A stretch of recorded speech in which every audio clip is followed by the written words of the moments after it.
गुरुदेव भगवान के मुख कमल से अगले वीडियो के सार को समझने के लिए हमने कबीर परमात्मा जी के निर्गुण और सरगुण रूप को समझना पड़ेगा। नित्य नियम में गुरुदेव भगवान पढ़ाते हैं, गरीब निर्गुण सरगुण एक है, दूजा ब्रह्म विकार, निर्गुण साहिब आप हैं और सरगुण संत विचार। अर्थात निर्गुण और सरगुण दोनों ही कबीर परमात्मा जी के रूप हैं।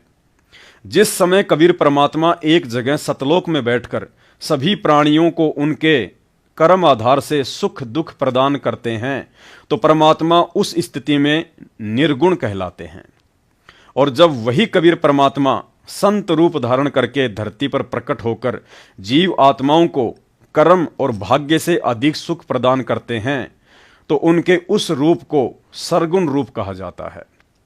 अर्थात निर्गुण रूप में सतलोक में बैठे परमात्मा को हम देख भी नहीं सकते हैं और भाग्य से अधिक लाभ भी प्राप्त नहीं कर सकते हैं, तथा सरगुण रूप में जब वे धरती पर प्रकट होकर तत्व ज्ञान का प्रचार करते हैं तो हम उनके दर्शन भी कर सकते हैं और शरण ग्रहण करके भाग्य से अधिक लाभ भी प्राप्त कर सकते हैं।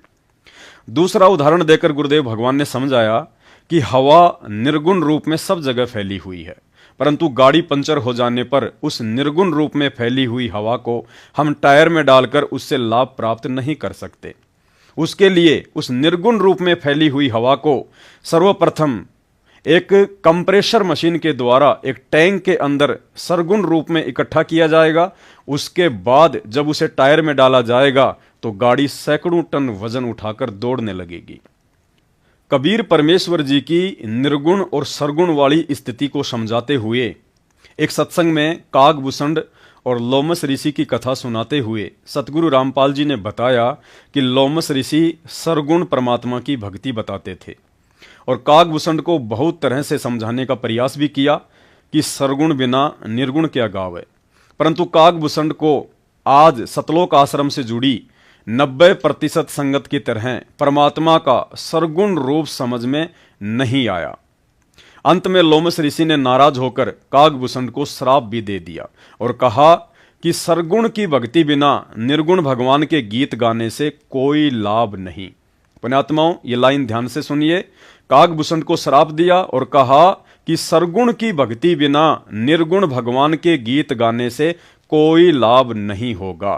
अर्थात गुरुदेव भगवान हम आत्माओं की आस्था उस दाढ़ी मूंछ वाली कबीर जी की समझे जाने वाली बेजुबान निर्गुण फोटो से हटाकर सरगुण भगवान अर्थात संत रूप में प्रकट स्वयं की ओर आकर्षित करवाना चाहते हैं कि वर्तमान में यदि भौतिक सुख और अंत में पूर्ण मोक्ष की प्राप्ति चाहते हो तो उस दाढ़ी मूंछ वाली फोटो में कबीर साहिब को ना देखकर तत्व ज्ञान वाली सूक्ष्म आंखों से तुम्हारे समक्ष प्रकट सतगुरु में कबीर साहिब के दर्शन करो।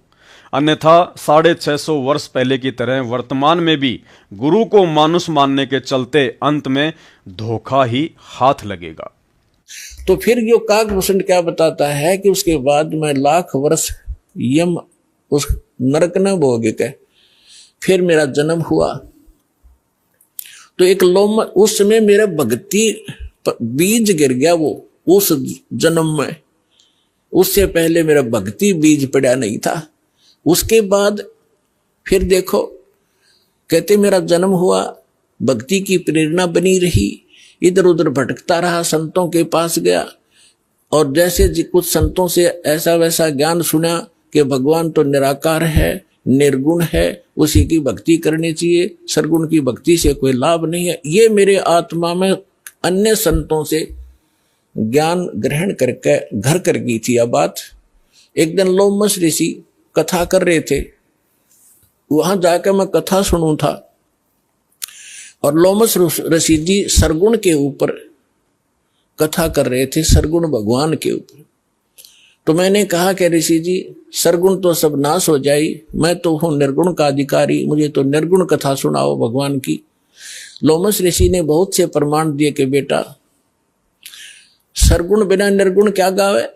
अगर भगवान को आपने सरगुण में नहीं देखा तो निर्गुण का क्या लाभ उसका। जैसे वृक्ष बीज के माही है, जैसे वृक्ष बीज के अंदर वृक्ष होता है, जैसे वृक्ष बीज सब ठोरा, जब उग गए तब दिखे मोरा। एक आम का गुठली है, और वह गुठली के अंदर वो आम निर्गुण रूप में है, निराकार समझो, जैसे तुम निराकार कहते हो। तो उस निराकार का क्या करेगा, आम का तो ये बता देंगे इस गुठली में आम है, पेड़ है, पूरा पूरा वृक्ष है इसके अंदर। तो इसके बताने से तुझे क्या लाभ हुआ? अब उस बीज को बीजा जावे गुठली को, फिर वो पौधा बने, फिर वो पेड़ बने, और फिर वो आम लगे। तो सरगुण बिना निर्गुण किए गावे। तो भगवान का लाभ जो है सरगुण से ही होगा, निर्गुण के गीत गान तो नहीं होगा। अब कहने लगे मेरे ये उदाहरण बहुत से उन्होंने दिए, पर मेरी बुद्धि में ग्रहण नहीं हुए। मैं उनके साथ ऊट पटांग अभद्र तरीके से प्रश्नोत्तरी करता रहा, यानी मजाक तौर पे। लोमस ऋषि ने मुझे श्राप दे दिया कि तेरा चंडाल के घर, तू तो चंडाल के घर जन्म होना चाहिए, तेरे जैसे दुष्ट करे चंडाल, जा चंडाल बन। अब आगे आप जो सत्संग सुनने जा रहे हैं उसके बाद तो इस बात की शंका या संदेह की गुंजाइश बिल्कुल भी नहीं रहेगी कि वर्तमान में सतगुरु रामपाल जी के अलावा अन्य भी कोई कबीर साहिब होगा, या जिंदा सतगुरु के अलावा अन्य किसी मुर्दा भगवान की पूजा करनी चाहिए। आदरणीय गरीबदास जी की वाणी सुनाकर सतगुरु रामपाल जी परमेश्वर जी ने स्पष्ट कर डाला है कि संसारी दी गल्ला चीने, ना बूझे शब्द जो गहरे नू, मुर्दों से ती प्रीत लगावे, ना जाने सतगुरु मेरे नू। अर्थात काल प्रेरणा से जीव की फितरत को समझाते हुए कह रहे हैं कि आज से पूर्व जितने भी संत महात्मा और भगत हुए हैं, वर्तमान में वे सब मुर्दों की श्रेणी में हैं। जैसे आदरणीय गरीबदास जी, कबीर साहिब जी, पंडित चिदानंद जी, आदरणीय रामदेवानंद जी, हनुमान जी, श्री राम जी, श्री कृष्ण जी, हजरत मोहम्मद जी, ईसा मसीह आदि या अन्य काल पुजारी संत महात्मा। उन मुर्दों की पूजा करना, मुर्दों का गुणगान करना, मुर्दों के नाम पर भंडारे करना, मुर्दों की जयंतियां और प्रकट दिवस और बोध दिवस मनाना एक परंपरा बन गई है। जबकि जिंदा सतगुरु सामने प्रकट होकर सत्संग सुना रहा है, नाम उपदेश दे रहा है, आशीर्वाद दे रहा है, सौ सौ सुख प्रदान कर रहा है, लेकिन फिर भी यह आत्मा उन मुर्दों की पूजा को त्याग कर जिंदा सतगुरु को परमात्मा मानकर मन कर्म वचन से उसकी पूजा करने को तैयार नहीं होती है। सुनिए अनमोल सत्संग। अब क्या बताते हैं आदरणीय गरीबदास साहिब जी कि ये मन आत्मा अब रो रही है कि संसारी दी गल्ला जी ने, और न बूझे शब्द जो गहरे नू, इस गूढ़ ज्ञान को स्वीकार करता नहीं, न इसमें गहराई में जाता। और किसी चलते फिरते ने किसी ने कह दिया वहां माथा टेका बेड़ा पार हो जाएगा, उस तालाब में नहा ले, मुथरावाड़े में बेड़ा पार हो जाएगा, वहां पहुंच गया फदड़ फदड़, और परिक्रमा ला दे उसकी चुगर देगा, गोवर्धन की बेड़ा पार हो जाएगा। वो तो बेड़ा गर्क होगा, उसके चारों तरफ घूमने करोड़ों जीव मरेंगे, और लाभ एक भी को नहीं। क्यों? क्योंकि श्रीमद् भगवत गीता में कई प्रमाण है, गोवर्धन के चक्कर लाइयो। अगर तुम मानते हो श्री कृष्ण जी ने गीता बोली तो 2 शब्द लिख देता कि वहां जाइयो मथुरा में, जामो घूमना करता, और तुम भी वहां चक्कर काटियो, बेड़ा पार हो जाएगा। ये संसारी दी गल्ला है, आम व्यक्ति के बनाए हुए लोक वेद दंत कथा ये साधना है जो जीवन नाशक है। तो गरीबदास जी कहते हैं संसारी दी गल्ला चीने, उनकी बात मान ले, ना बूझे शब्द जो गहरे नू, और मुर्दों से ती प्रीत लगावे, ना जाने सतगुरु मेरे नू। जो संत किसी गांव में बैठे थे बनी में, वो पिछले पूर्व जन्म के पुण्यकर्मी थे, आगे भक्ति उनकी थी नहीं, एक आधा किसी का झाड़ा झपटा ला दिया, कुछ राहत मिल गई, अब उसकी समाधि बनाकर सारा गांव पूजे उसने। भले आदमी हो, जैसे कोई वैद्य था, मान लो तुम्हारी बात बड़ी करते हो, संत बहुत अच्छा था, राहत देता था। अब जैसे कोई डॉक्टर है, अच्छा वैद्य है और बढ़िया दवाई देता है, आराम हो रहा है, ठीक है, फिर उसकी मृत्यु होगी, मरने के बाद उसकी समाधि बना ले, यादगार बना ले, उसका चित्र ला ले, और फिर वहां जाओ मत्था टेकन, हमारा रोग नाश कर दो। क्या वो पत्थर की मूर्ति बता देगी दवाई कौन सी चाहिए आपको, या ट्रीटमेंट कर देगा? वैसा ही वेद अपने वर्तमान का ढूंढना पड़ेगा, जो कि आज वर्तमान में ये औषधि रखता हो। तो आज वर्तमान में सर्व प्रकार से संपन्न, all in respect complete course इस आत्म कल्याण का इस दास के पास है परवालाश्रम। या और कल्याण कराओ।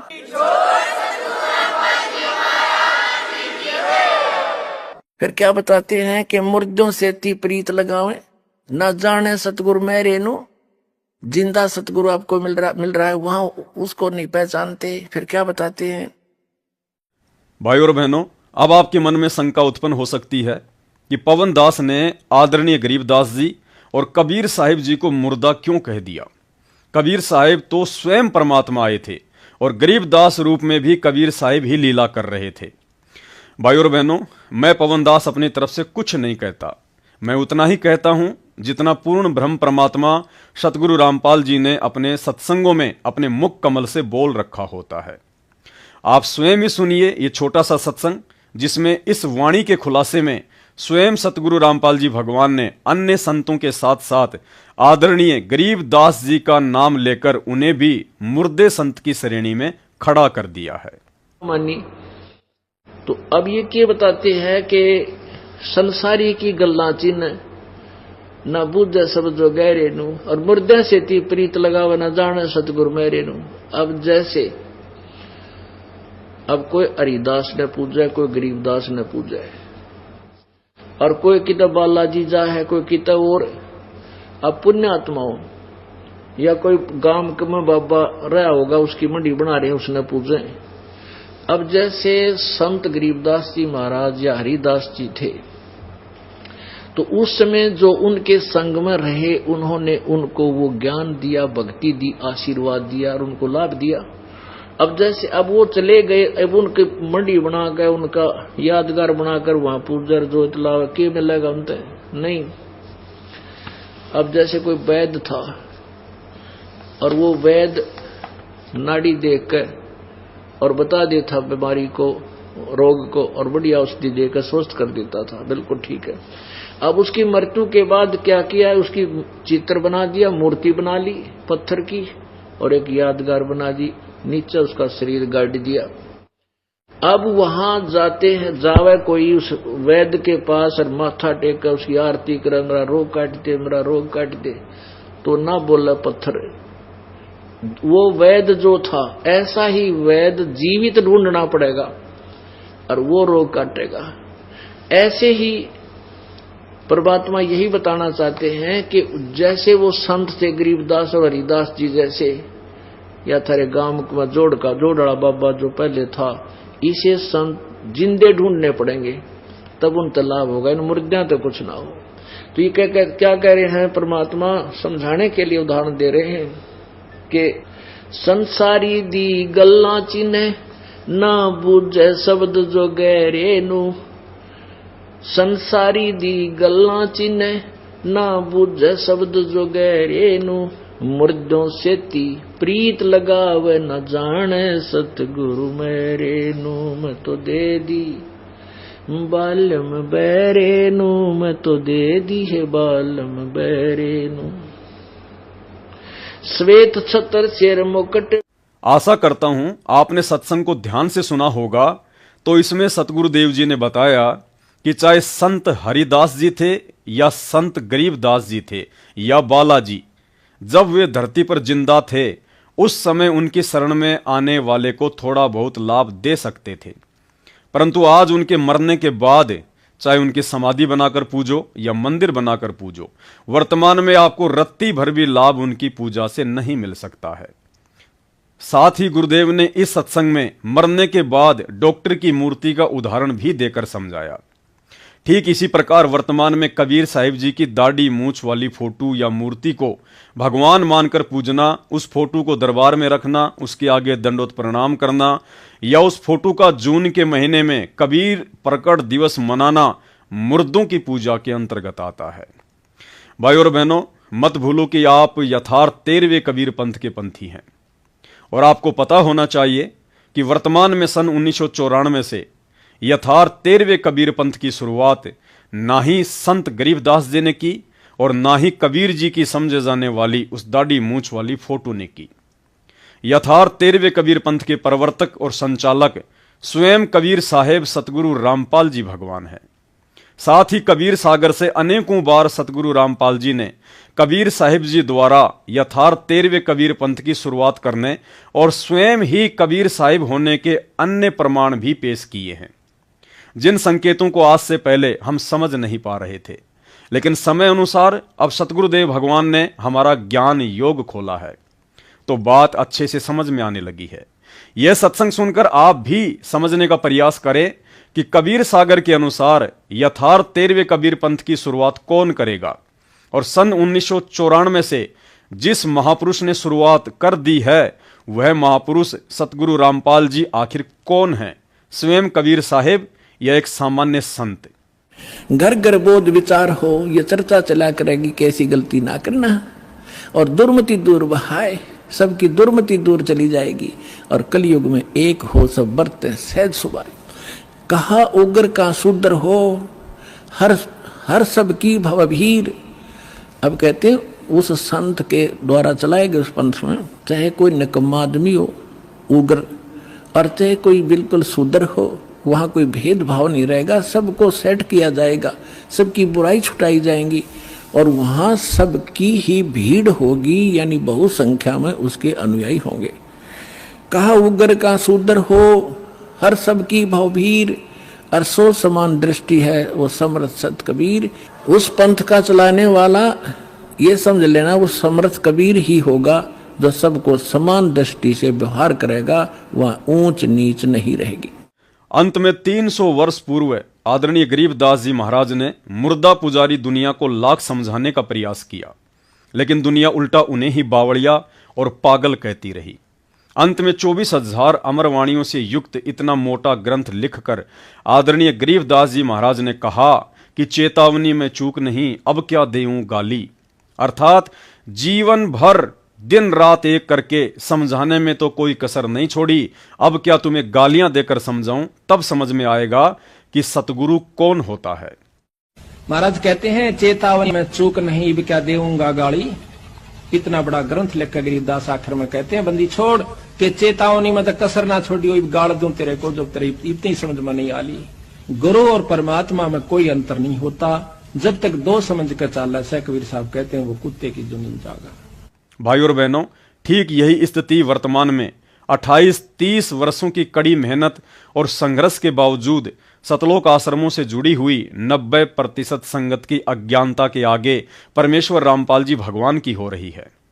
आज पूर्ण तत्वदर्शी संत रूप में प्रकट वह महापुरुष आदरणीय गरीबदास जी महाराज जी की तरह हमें खुलकर बहन बेटी की वो गालियां तो नहीं दे सकते हैं जो गालियां सदग्रंथ साहिब के पेज नंबर 721 पर अंकित हैं, परंतु हिसार जेल में बैठे हुए अंतर्यामी गुरुदेव भगवान अपने इतने प्रयासों के बावजूद भी बाहर सतलोक आश्रमों से जुड़ी हुई संगत की नादानी और अपने कलयुगी परिवार की मनमानी को देखकर जेल से आ रहे विशेष संदेशों में दुखी मन से यही कह रहे हैं कि पुण्यात्माओं, अब और कौन सी विधि अपनाऊं जो तुम्हें समझ में आ जाए कि सतगुरु कौन है।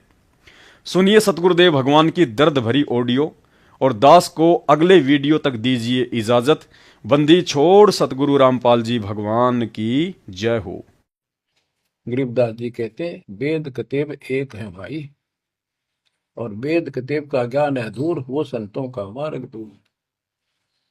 ये अधूरा ज्ञान है, जब इसमें स्पष्ट है ही नहीं, जब ये कह दिया कोई और बताओगा तो वो और अब आपके सामने है,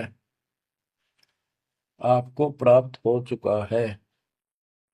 अब भी बच्चों नहीं समझोगे तो कौन सी विधि अपनाए जो आपकी आंखें खोले। कबीर द्वार धनी के पड़ा रहे, धक्के धनी के खावे, 100 काल जो ही पर द्वार छोड़ नहीं जावे। अब आपने इतना करना है, इस ज्ञान को समझकर मालिक से दूर ना होना, सतगुर विमुखा मत हो जाना। इसमें आपको अच्छा लगे चाहे कोई कष्ट लगे, वो कष्ट भी गॉड गिफ्ट होगी। हो सकता है पता नहीं कौन सा पाड़ सा कष्ट आपका हल्के में टल रहा हो, पर जल्दी ना करया करो, और तो धरती पर कहीं जा रही हो तुम्हें कभी राहत नहीं मिलेगी। अब आपका फाइनल गेम है, इन बातों को हल्के बना लेना, ये मत समझना मैं वैसे ही कह रहा हूं, कति प्रमाणित एक नंबर की सारी सच्चाई। आपका फाइनल जीवन है, ईब के आपने कति कुर्बान होना पड़ेगा, क्योंकि आपको सभी फाउल पॉइंट पता लग गया और कैसे कैसे हम इस स्थिति तक पहुंच चुके हैं। अब क्या आप अब भी धोखा खाओगे?